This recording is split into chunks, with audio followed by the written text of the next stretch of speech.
welcome. Tonight, pandemonium grips Oremeta Street in the Ojodu area of Lagos as multiple-story building housing a local restaurant collapses, killing 3 people.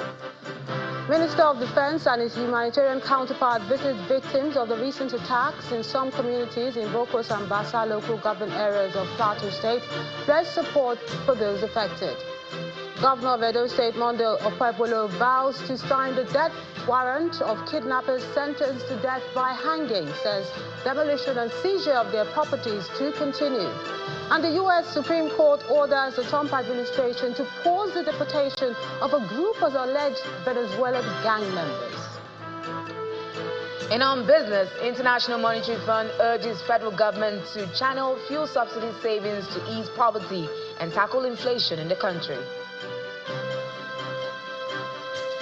On sports, Manchester City's chances of Champions League football next season receives a huge boost as late goals from Nico Riley and Mateo Kovacic moves them up to 4th in the Premier League.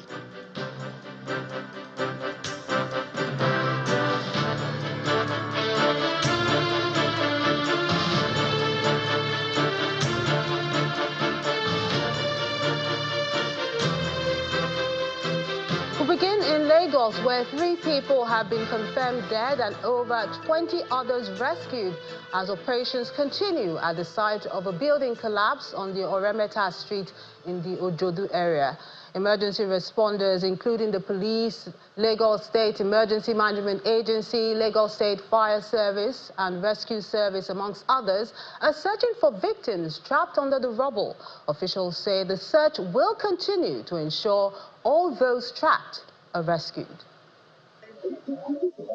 It was a gloomy start on Holy Saturday for residents of Oremeta Street in the Ojodu area of Lagos as they woke up to news of a collapse of an uncompleted 4-story structure housing a restaurant.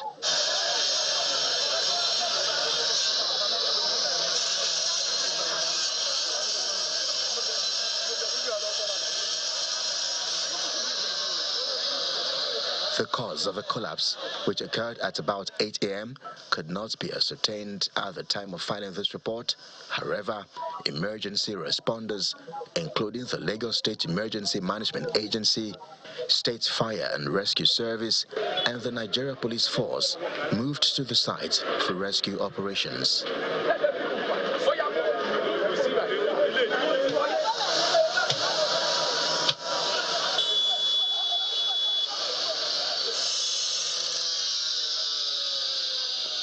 As rescue operations continued during the day, an air of uncertainty hung in the air because eyewitness accounts reveal that a vehicle occupied by some persons is trapped beneath the rubble, besides other occupants of the building. At least 2 persons have been confirmed dead, while more than 20 persons have been rescued, including an unidentified woman, with the latest to have been brought out of the rubble.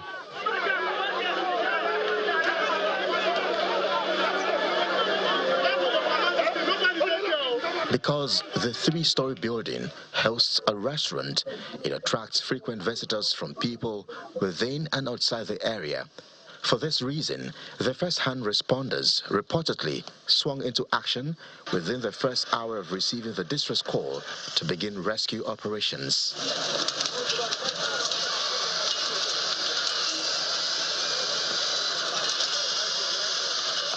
The Permanent Secretary of the State Emergency Management Agency gives a situation report confirming also the uncertainty about the number of people trapped.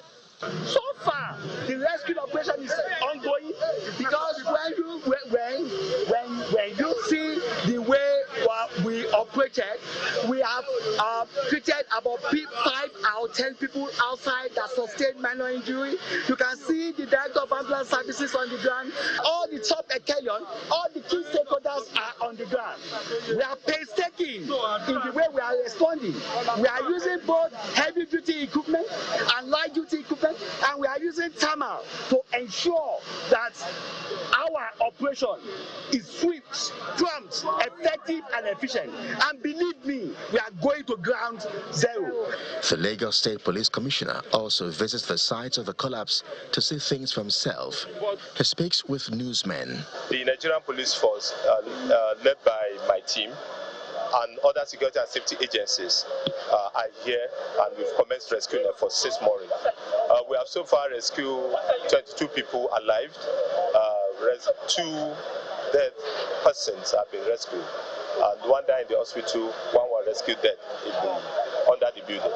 We believe that quite a number of people are still trapped under, and rescue effort is progressing with the assistance of all other security and safety agencies that are assisting the police in this rescue effort. While emergency responders continue with rescue operations, residents of Remeta Street can only hope and pray that more persons will be brought out alive. To security matters now. In Benue State, Governor Hyacinth Alea has appealed to the federal government to deal with the rising insecurity as the death toll from the coordinated attacks on Ukum and Logo local government areas rises to 56. The governor, who made a call today when he visited the scene, condemned the attacks and called for more action from security operatives to nip these killings in the bud. He also engaged with community leaders and residents whom he assured of a better deal in addressing all forms of insecurity, while appealing that they resist the urge to resort to self-help and defend themselves. He added that security has also been beefed up in the Sankera axis where these attacks occurred to restore confidence in the people. While the Benue State Governor appeals for calm, a former Chief of Army Staff, retired General Theophilus Danjuma, has once again asked citizens to rise up and defend themselves in the face of the unending security threats.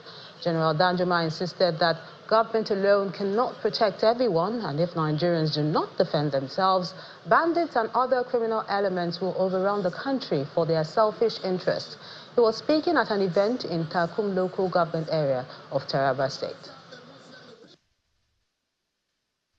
I know we have a lot of problems, including security. As recently as 2 or 3 days ago, we've experienced kidnapping near Kashimila, and the threat of kidnapping will continue until we, every one of us, rise up and defend ourselves. It is quite clear the government alone cannot do it. I have warned very long time ago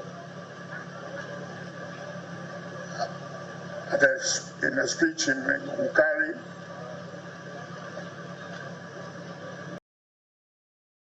that our people must be prepared to defend themselves.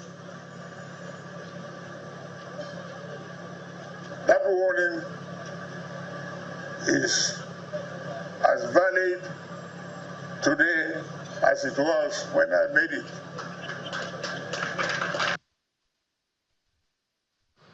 Meanwhile, some assurances from the federal government, especially for victims of recent attacks in some communities of Bokos and Basa local government areas of Plateau, who have been assured of adequate support and care in terms of resettlement in their communities with adequate security. Now, these assurances were given by the Ministers of Defense and Humanitarian Affairs as well as Poverty Eradication when they visited the community for an assessment of damages inflicted on the people. Two members of the Federal Executive Council are in Plateau State North Central for a condolence visit and to commiserate with the government and people of the state over the recent attacks in some communities in Bokos and Basa local government areas. The Minister of Defense, accompanied by the Permanent Secretary in the Ministry, alongside top officials of the Ministry, were received at the Yakubu Gowon Airport by the General Officer commanding 3 Division and the Commander, Operation Safe Haven. His humanitarian affairs counterpart, alongside some officials of the ministry, also joined the delegation for the visit. At the residence of the paramount ruler of Irigwe land, members of the traditional council, including community leaders and youth organizations, have an interactive session with the ministers on what occurred in the community. President of the Irigwe Youth Association recounts how the community has been under siege for a long time, which has made the community helpless. Let us know those that are attacking us. Then we will talk, we'll ask them what is really happening. This is not just Irigwe. This is happening in Bokos. This is happening in other parts of the country. It is happening in Riom. This is happening in Benue. This is happening everywhere you go. And they kept taking it as unknown government. I see this as a pure genocide, land grabbing, and they want to take us out of this community. But it will not work. It will never work. And I'm saying this, if nothing is done, we cannot fold our hands and die. Like what happened? 3 families were wiped out. And we cannot continue with that. Their generation is wiped out. So I'm saying, if the government cannot do anything, we'll do everything by the cover of the law to defend ourselves. The delegation later visits some of the victims and commiserate with them with assurances that their plight is receiving the attention of the federal government. The president is really committed on this, and he has directed that we must find the perpetrators of this evil and let them face justice. And the security agencies are investigating seriously, and we are on the trail, and God's willing, we'll get to the root of it, and the perpetrators will be apprehended and they will face justice. With the rainy season approaching, the Ministry of Humanitarian Affairs and Poverty Reduction has put in place some measures as intervention to resettle the people in their communities. We're providing 1,000 hectares of land right inside the local government here to ensure that we cultivate the land for them. We've already acquired the land, and they know the land already. And we've already signed an MOU with them before I left and came over this, today. And we are cultivating and ensuring that for every households, each household will be given half a hectare. So for the 1,000 hectare, we're targeting 2,000 people, household to benefit from the 1,000 hectares. With the assurances from the ministers of the interventions from the state and the federal governments, members of the communities are expectant and hopeful that all promises will be fulfilled to enable them return to their communities. 21 months after he was alleged to have killed a 21-year-old undergraduate in Lagos, the police has extradited the suspect, Benjamin, popularly known as Killer Boy, from Doha, Qatar. Investigation revealed that the fugitive escaped to Sierra Leone, Philippines, Senegal, Gambia, Saudi Arabia and Qatar before he was returned to the country today. Taking over the suspect and exhibits from Interpol, the Commissioner of Police in Lagos, Olorundare Jimo, explained that the suspect is being investigated for murder, fraud and theft. Hereby formally hand over the suspect, Benjamin Best, Yano Guru, and the last used international passport of Guinea-Conakry and other exhibits to the command for further action, please.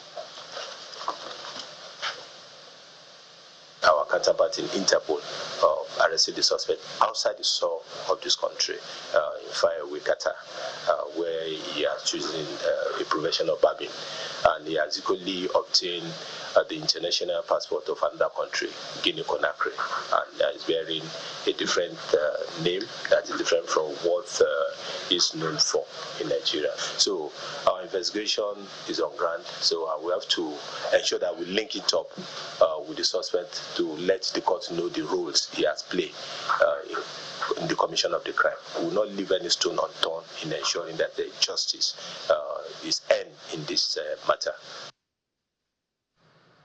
In part two, after the break, the Nigerian Security and Civil Defense Corps seizes 266 bags of precious minerals from 2 illegal mining sites in Adamawa State. That's in a moment. Join us again.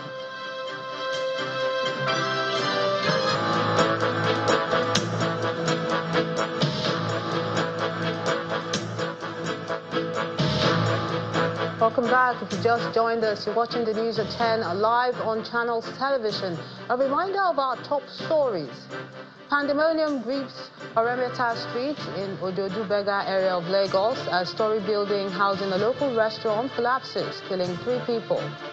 Minister of Defense and his humanitarian counterpart visit victims of the recent attacks in some communities in Bokos and Basa local government areas of Plateau State, pledge support for those affected.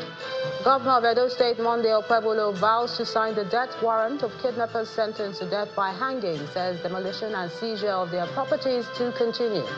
And the U.S. Supreme Court orders the Trump administration to pause the deportation of a group of alleged Venezuelan gang members.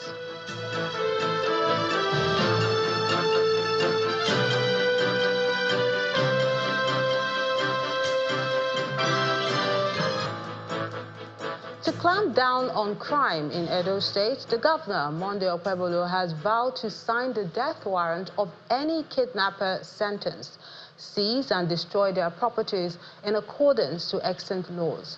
Governor Okpebolo will disclose this during a security stakeholders meeting in Uromi with leaders and members of the Arewa community. Also said there are plans to recruit vigilante members into the state civil service. Our correspondent, Jessica Olobusere, has this report. The arrival of the governor of Edo State, Monday Okpebolo, at the Uromi Town Hall, Uromi, Eastern Northeast local government area of Edo State, paves the way for the commencement of a stakeholders interactive session with Edo Central Senatorial District leaders and members of the Arewa community in Eastern land.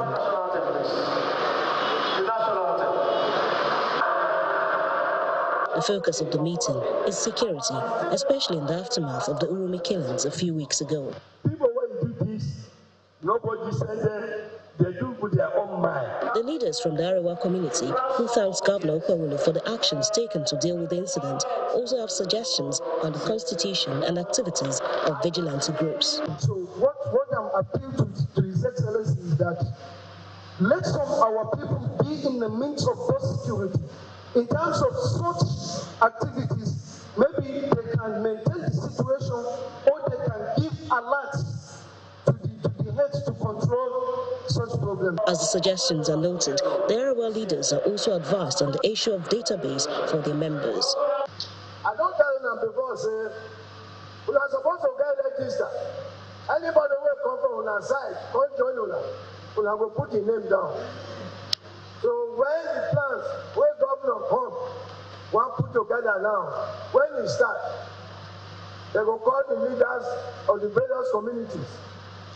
Now you go say, this person fits to serve for vigilante. Then you will put paper down so that anything happens, we will hold you the leader. Governor Okpebolo discloses that the state government, among other measures, will refine the vigilante structure. When somebody will just wear uniform, saying vigilante, we are going to stop that one. We are going to employ vigilantes.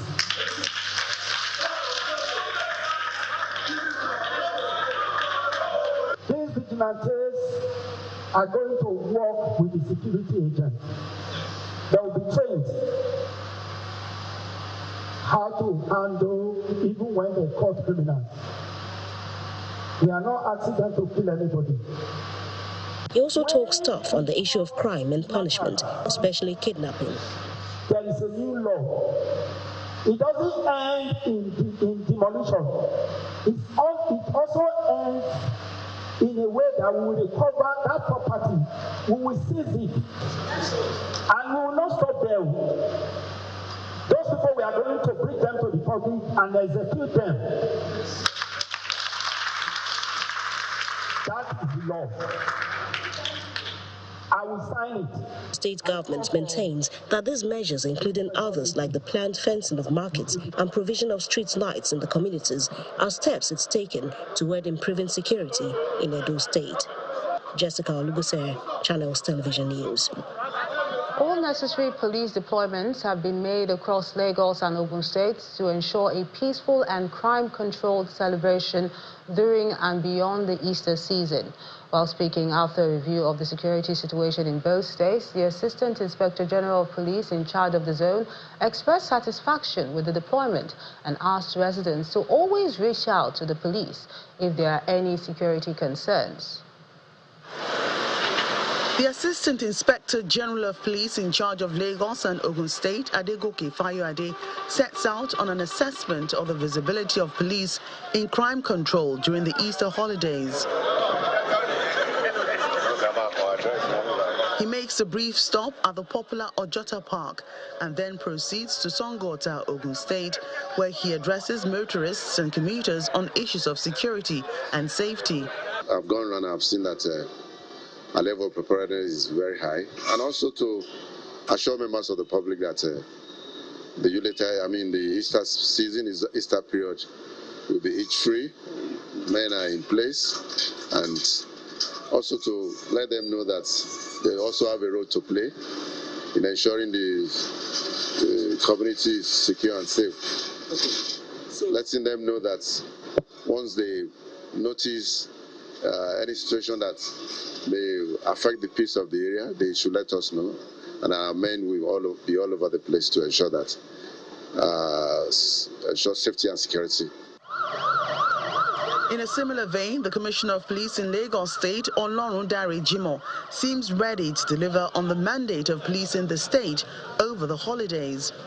Speaking exclusively with Channels Television shortly after an interaction session with officers and men of Area F Command and other key players, Mr. Jimo highlights the command's operational readiness for Lagos residents. The crime rate, or my assumption, wasn't alarming at all, and I built on the achievement of my predecessor to be able to reduce the crime rate further to the tolerable level that we have it now. The IGP at the beginning of the year, the IGP Olukayote Adeolu Egbetokun, MPM, PhD, give us a marching order that we should do our best in this year that we are to further reduce the crime rate by more than 30%. And as I speak with you, all of us across the country, we don't rest on our oars to ensure that the determination of the IGP in ensuring the reduction in crime across the country and prevention and control. As residents visit places of worship, fun spots, as well as homes of family and friends to commemorate Easter celebration, they appeal that the visibility of policemen is sustained to tackle incidences of crime in Lagos and Ogun State. Meanwhile, the Lagos State Police Command has been reacting to the age claim of Alabi Quadri, insisting the suspect was 18 years old when he was remanded at the Correctional Service following his involvement in violent attacks, public disturbance, causing extensive damage to public and private properties earlier this year. A statement by the Police Public Relations Officer in Lagos, Benjamin Hundeyin, explained that all police actions taken in this case have been in line with the laid-down processes and in accordance with due procedures and based on credible evidence gathered during the investigation. It urged the public to remain calm and allow the judicial process take its course. He also reiterated its commitment to uphold the rule of law to ensure justice in all matters and also ensure the safety and security of all residents in Lagos. 266 bags of precious minerals have been seized from 2 illegal mining sites in Adamawa State by the Nigerian Security and Civil Defense Corps, Adamawa Command. This disclosure was made by its public relations officer while speaking to Channels Television at the command's headquarters in Yola, the state capital. The command spokesperson stressed that the agency remains committed in carrying out its responsibilities as mineral resources form part of the country's critical national assets. Following the directive of the Commandant General of the Nigeria Security and Civil Defense Corps, Ahmed Audi, to all commands of the agency to ensure that the country is rid of all illegal mining activities. The commandant of the NSCDC at Adamawa Command, Idris Dahiru Bende, embarked on a raid of illegal mining sites in Dume, Song, and Michika local government areas of the state. Channels Television was at the office of the state commandant at the headquarters of the NSCDC in Yola, Adamawa State, where the seized minerals are on display. The command public relations officer sheds more light on its operations. We are able to get two different minerals.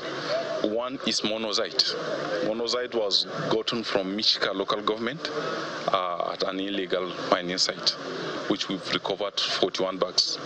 Also in Dumne, that falls under Song local government here in Adamawa State, we were also able to recover 225 bags of fluorite.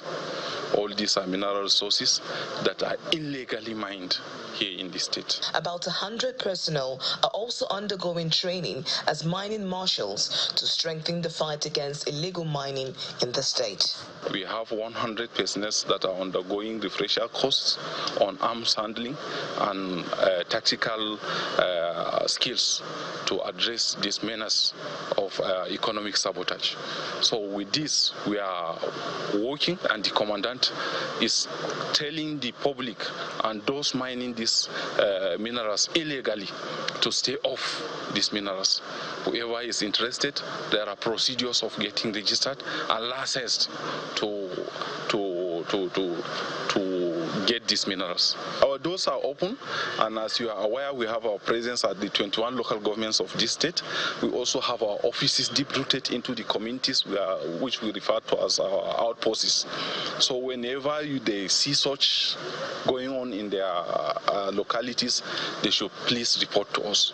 And those that feels that it is a right, or they feel they don't know that it is illegal, it is now an eye-opener to them that these things are illegal. The marshals will be deployed to locations to monitor mining hotspots, arrest offenders, confiscate illegal mined materials, and ensure prosecution of culprits. To the Easter festivities now. The governor of Kaduna State, Uba Sani, has congratulated Christians across the country. In his message, Governor Sani asked Christians to see Easter as a season of sacrifice, renewal, hope, and emulate the exemplary life of Jesus Christ, which was characterized by selflessness, sacrifice, and a willingness to put the needs of others before him. He reminded Christians not to lose hope in the face of the current challenges confronting the state and nation at large, assuring them that just as Christ defeated death through resurrection, the challenges will be surmounted and light will ultimately overcome darkness. Governor Sani said his administration remains committed to service above self, ensuring that every policy, project and program is tailored towards the welfare of the people in mind. Meanwhile, the Minister of the Federal Capital Territory, Mr. Nyesom Wike, has urged Nigerians, especially Christians, to embrace the virtues of Jesus Christ by spreading love to one another and working in unity for the collective good of the nation. Mr. Wike extended his felicitations while speaking during an inspection tour of some ongoing road construction projects in the nation's capital. He reiterated his commitment to fulfill all promises made to residents on the development of the FCT. Like what I always said in the spirit of the star, that this is the period that Christ rose. Christ was killed for our own, and he died for us. It's a period of forgiveness, a period we must work together, just like what Mr. President has always preached. Nigerians should be united. Nigerians should work together for the interest of Nigerians. So I use this particular period to wish everybody happy Easter and be assured the promises were made by the grace of God. We are going to keep them. Still ahead on the news at 10, International Monetary Fund urges federal government to channel fuel subsidy savings to ease poverty and tackle inflation in the country. That's on Business News. Do stay with us. Welcome back. Many Nigerians have embarked on trips for the Easter celebration. The railway stations in Abuja and Kaduna are witnessing high patronage with passengers traveling to be with their loved ones. Many passengers who took the train ride describe it as safe, faster and delightful compared to other means of transportation. Our correspondent Emperor Simon got on board a train to get a feel of the experience. Hurrying to catch the train to Kaduna, passengers troop into the Idu railway station in Abuja as early as 6:30 a.m. Clutching the hands of their children, parents and other passengers make their way into the departure hall after security checks. I am also making the trip alongside my videographer, who is behind the camera, having bought a return ticket over 48 hours ago. An estimated 800 people are traveling on the first train. At about 7:30 a.m., passengers begin to board the train. There is barely an empty seat on all the coaches, an indication that there is a high level of patronage at this time. Many are looking forward to spend the holidays with their families and hoping that they arrive their destination safely.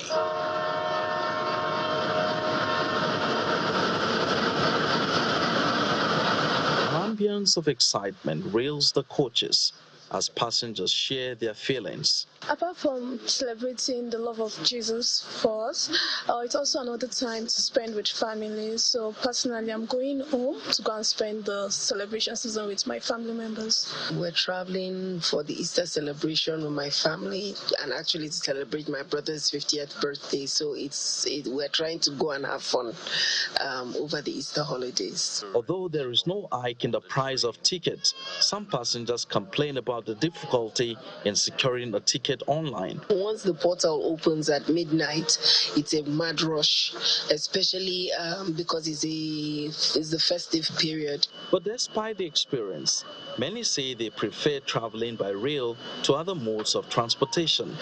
I'm on this route every other weekend, and I see the measures they've taken to ensure security, and I'm reasonably comfortable with it. For those with unfinished jobs, they have to take the moment to clear their table. It's actually convenient while being on the train. So I'm able to work and I'm able to do other things, unlike while I'm driving.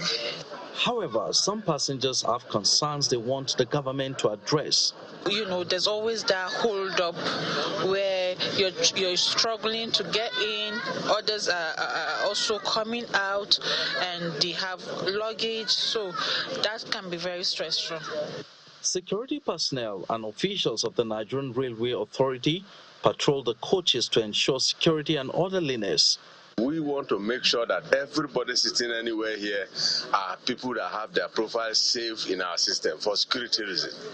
At about 10:20 a.m., the train comes to a halt at the Rigasa train station in Kaduna, where my colleagues Chimize and Ogbonna are on ground to capture our arrival and also feel the pulse of the passengers. It was a very smooth ride. We took off as expected by the timing, 7:45, and we arrived safely. No history, everywhere is free. The train was okay, very nice. We had a very smooth ride. Meanwhile, over 800 passengers are waiting to board the train from Kaduna to Abuja, and the passengers are also excited to be traveling. It was a friend that told me that I should just try train. I'm not used to using train. It was a friend that told me to try it, and I really liked it. Few minutes past 11, boarding ends and the train takes off. Well, the train is the most convenient way of traveling now between Kaduna and Abuja, and I hope and pray that other destinations will also have their trains very soon, from Kaduna to Kano.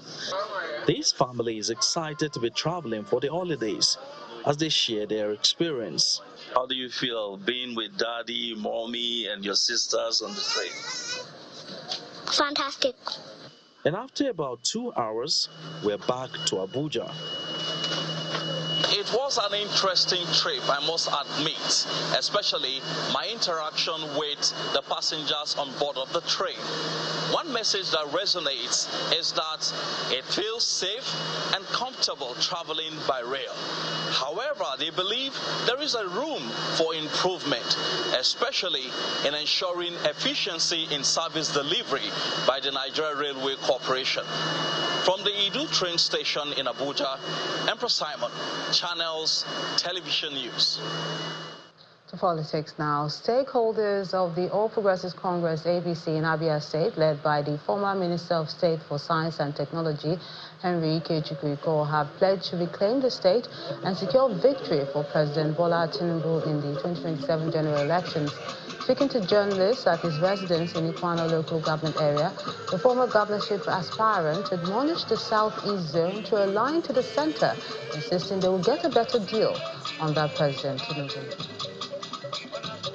To appreciate them, to appreciate God, and to inform them that they have to mobilize for Mr. President come 2027, because every politics is local.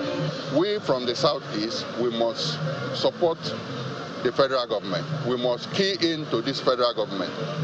That is the only time that we from the Southeast can benefit. I know we are benefiting now, but for us to benefit more, we must belong to the center. P2B is our son. P2B have done so well for himself. But what we need now, we don't need any regional something. Any regional something will be like a spoiler game to Southeast people. P2B should queue up and support this president. When he gets to our turn, if there is anything he has to offer, he will come out and support. But for now, Tinubu, we are going to return Tinubu come 2027. The paramount ruler of Ijebu land, Oba Sikiru Adetono, leaders of thought and other critical stakeholders have appealed to the federal government, the national and state assemblies to support and understand the need for the creation of Ijebu state, with the capital in Ijebu-Ode from the old Ijebu province and the current Ogun state. At a media conference held at his residence in Ijebu-Ode, the monarch, who was with members of the Ijebu State Creation Implementation Committee, says it has become imperative for the state to be created in the interest of equity, fairness and justice. The group said all modalities and conditions for the creation of the state from the current Ogun state has already been fulfilled. The subject matter and center of discussion at this gathering at the GRA Ijebu-Ode private residence of the Awujale and paramount ruler of Ijebu land borders on the agitation and demand for the creation of Ijebu state out of the present Ogun East senatorial district of Ogun State, with Ijebu-Ode as the proposed state capital. In attendance are members of the implementation committee, led by the chairman, Mr. Chris Okunowo, as well as traditional rulers, leaders of thought, and representatives from the 6 local government areas in Ijebu land. In their opinion, Ijebu was unjustly merged with old Abeokuta province in 1976 to form the present Ogun state, and as such, they are demanding the creation of Ijebu state with a capital in Ijebu-Ode. The agitation is coming after many failed attempts and unfulfilled hopes about the creation of their desired Ijebu state. The memorandum for the proposed Ijebu state with capital in Ijebu-Ode, along with the proposed local government areas, subject to proper realignment of boundaries by the National Boundary Commission, is now ready for activation and conduct of the statutory referendum among registered indigenes and residents in accordance with Section 8(1)(b), to be followed by other legislative processes as contained in Section 8(1)(c) and (d), respectively. The committee believes the proposed state can boast of abundance of human and natural resources. The proposed Ijebu state is richly blessed. Timber, forests, palm oil plantations, cocoa, gold, diamond, granite, limestone, tourist attractions, and many tertiary institutions. The sponsor and senator representing Ogun East Senatorial District in the upper chamber, Otumba Gbenga Daniel, speaks on the right for self-determination, as Remo, with 3 local government areas, seems to be demanding a state creation of its own. All of these locations have a right to self-determination. My responsibility is to facilitate as much as possible the demands and the desires of those people that I represent.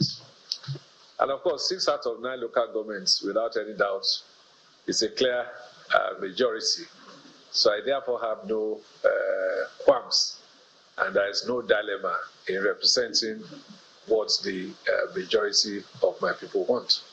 According to the people, Ogun East Senatorial District, made up of the Old Ijebu, is the only province in the 24 provinces created in 1923 during the colonial Nigeria that is yet to become a state. They believe the right time for the creation is now, with memorandum submitted to the National Assembly Constitution Review Committee.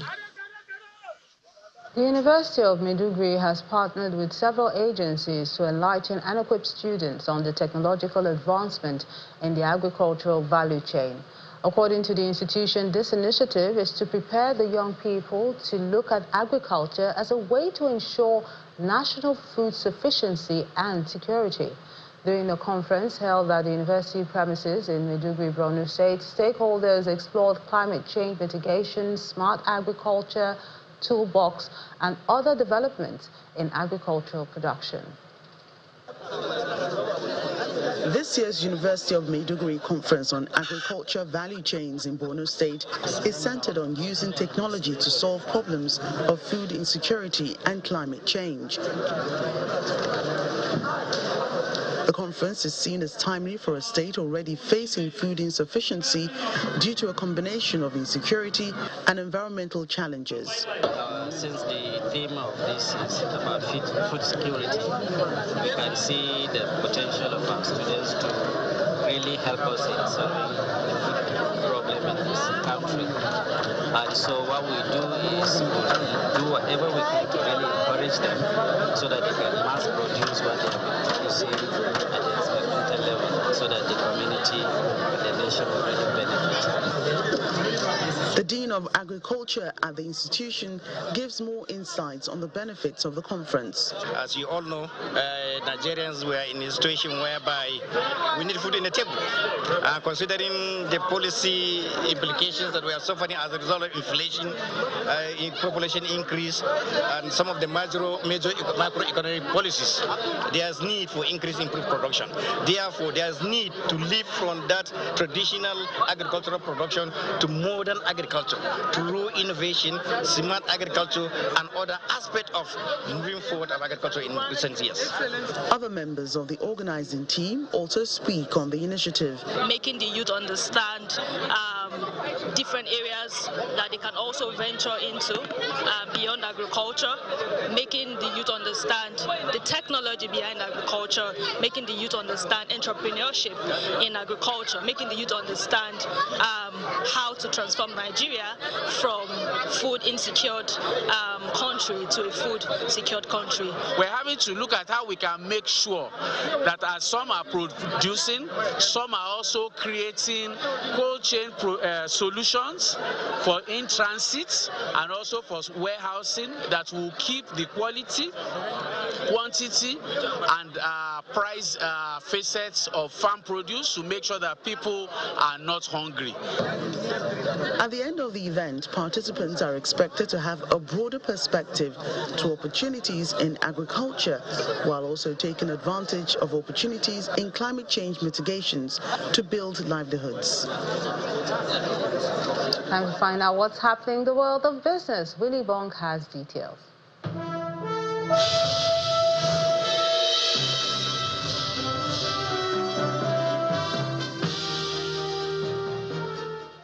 Thank you, Melinda.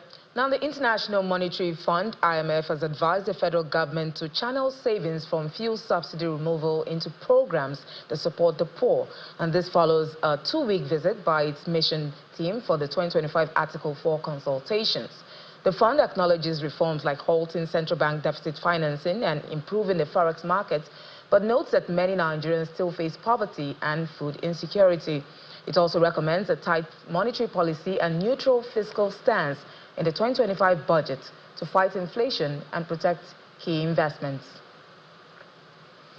Now, Easter is traditionally a time of joy and feasting for many Nigerian families. However, this year, rising food prices have cast a shadow over the celebrations. Our correspondents visited markets in Ogun, Oyo, Ondo, Imo, Kaduna, and Yobe states to assess how these rising costs are affecting both traders and consumers during the festive season.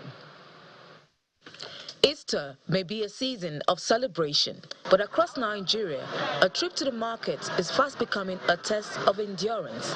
From the chicken stalls of Abeokuta to the tomato baskets in Kaduna, what buyers face is not just inflation, it's frustration. In Abeokuta's Olomore Market, Ogun State, the story is one of shock and sacrifice. A big basket of tomatoes now costs 30,000 naira, and a single live chicken is priced between 25,000 naira and 35,000 naira. Sellers like Lillian Ogbonaya say they've lost customers, while buyers like Tajuddin Maruf say they've lost hope. We've been here since morning. The market is really dull, and we believe that people will soon come and buy. There's no money in the town. There's no money. All the things now is cost. Even to buy ordinary pepper is too cost. Over at Bodija Market in Ibadan, the Oyo State capital, the stalls are full, but buyers' pockets are empty. Consumers grumble about the price surge. The beans is very expensive and they are not buying. Last week I came to market. The price is very different from this place that I came now, but it's very expensive. In Akure is the calm before the storm. Prices here may be stable, but sales are anything but. Traders say customers are few and far between. It doesn't look like there's Easter celebration. We don't have customers. Probably maybe there's no money or whatever. People are not coming in, and the price of goods are stable now. But we don't have much customer coming in for now. When I asked just for tomatoes were 1,500, of which it was a shock to me because I don't buy tomatoes for 1,500. The tomatoes, they are 15 rand. I'm still complaining in South Africa, but here in Nigeria, you buy tomatoes for 1,500 to 2,000 rand. So if the government can look at that and then reduce the price, and then I will be happy to come back to Nigeria. But for now, I don't think I'm coming back. But how does the picture change from state to state? We visited the popular Ekeonua market in Owerri, Imo State. Look at how people are just moving from one end to another. Not buying anything because of the high cost of goods in the market. In Kaduna's central market, many came to the market expecting smiles, but returned home with sighs. What I want buy? My money no reach. So I buy small like that at the go house. Since I don't suppose I come discuss, so I don't walk out, go see some everything come down, no come down. So I buy like that at Things are very, very low. Nothing is moving. I don't know whether they did not pay them their salary last month. Things are not moving everywhere. They're very dull. Thank God for this year too. It's more better than last year because last year the hardship is too much. People cannot be able to eat food. Even to buy rice is a very hard something for them to get money to buy rice. In Damaturu, Yobe State, a quick market survey by our correspondent shows prices have dropped slightly. Maize now sells for 43,000 naira per 50 kilogram and 30 liters of palm oil at 51,000 naira. Still, with beans at 100,000 naira and rice around 110,000 naira, even hope comes at a cost. In markets where prices are stable, people can't buy. In places where people are ready to buy, prices push them back. As Nigerians gather to mark Easter, many will do so with lighter baskets and heavier size. Nigerians can only keep the Easter cheer amid rising prices. And that's it on Business News. It's back to Melinda for the rest of the news at 10.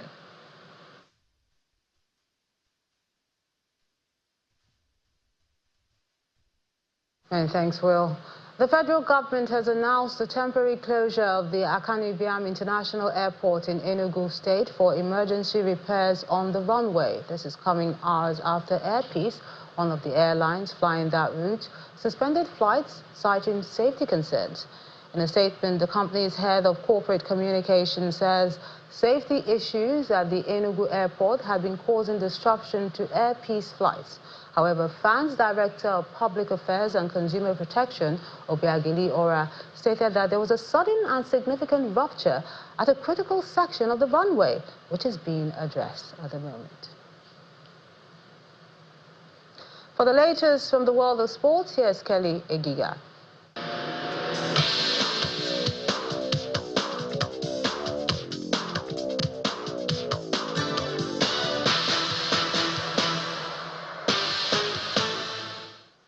Many thanks indeed, Melinda, and welcome to the world of sports. We begin with the Nigeria Premier Football League, where 9-time champions Eyimba have defeated 4-time champions Kano Pillars 2-1 in an epic clash at the Eyimba Stadium in Abia State. The former Super Eagles forward Brown Odeye scored the winning goal as the People's Elephants moved up to 7th on the table with 49 points. Title holders Enugu Rangers edged past relegated Lobby Stars in a 6-goal thriller at the Nnamdi Azikiwe Stadium in Enugu. A resurgent Katsina United thrashed Abia Warriors 5-1 at the Mohammed Diko Stadium in Katsina. Goals from Lukman Bello, Mubarak Said, Noura Abdulbari and Ahmed Taufik ensured Katsina United boost their chances of escaping relegation. In the English Premier League now, where Manchester City remain on track to qualify for next season's Champions League after winning at Everton with 2 late goals. Nico O'Reilly and Mateo Kovacic were on the score sheet as City climbed to 4th on the table. Meanwhile, Aston Villa produced a sensational performance to defeat Newcastle United and laid down a marker in the race for Champions League qualification. For Brentford, the club's forward Brian Mbeumo scored twice as the Bees dealt a blow to Brighton's hopes of qualifying for next season's European competitions. And Bournemouth missed the chance to close the gap of the top 7 as they were held to a draw by Crystal Palace. Leslie Ugochukwu scored a stoppage time equalizer as bottom side Southampton claimed the points at West Ham United. Well, from the EPL to Spain, where Real Madrid head coach Carlo Ancelotti says he will discuss his future with the club at the end of the season following the elimination from the Champions League. After Real Madrid lost Wednesday in the quarterfinals, thrashed 5-1 on aggregate by Arsenal, speculations grew that the Spanish champions would sack Ancelotti in the coming weeks. The manager, whose contract is due to end in 2026, has been linked with coaching the Brazilian national team. Madrid trail La Liga leaders Barcelona by 7 points and will also face the Catalans in the Spanish Cup final on April 26. And 21 humanoid robots have joined thousands of runners at the Beijing Half Marathon in China. The first time machines have raced alongside humans over a 21-kilometer course. The robots came all shapes and sizes, some shorter than 120 centimeters, others as tall as 1.8 meters. The robots were accompanied by human trainers, some of whom had to physically support the machines during the race. The men's and women's winners, both from Ethiopia, finished in 1 hour, 2 minutes, 36 seconds and 1 hour, 11 minutes and 7 seconds. China is hoping that investments in frontier industries like robotics can help create new engines of economic growth for the country.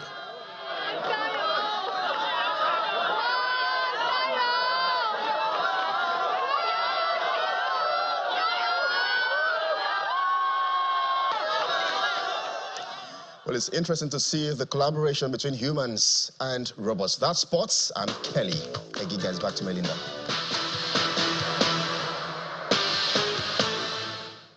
Many thanks, Kelly. On the international scene, the U.S. Supreme Court has ordered the Trump administration to pause the deportation of a group of alleged Venezuelan gang members. The men are being held in detention in North Texas under an 18th century wartime law. And the Civil Liberties Group has sued the government, saying they have not had a chance to contest their case in court. President Donald Trump has sent the Venezuelan gang members to a notorious mega jail in El Salvador, invoking the 1798 Alien Enemies Act, which gives the president power to order the detention and deportation of natives or citizens of enemy nations without the usual court processes. The act had previously been used only 3 times, all during the Civil War. And the main news again. Pandemonium gripped Oremeta Street in Ojodu-Bega area of Lagos today as multiple-story building housing a local restaurant collapsed. 3 people killed. The incident is reported to have occurred about 8 o'clock this morning. And that's the news at 10 tonight. I'm Melinda Akinlami. On behalf of the team, good night and have a happy Easter celebration.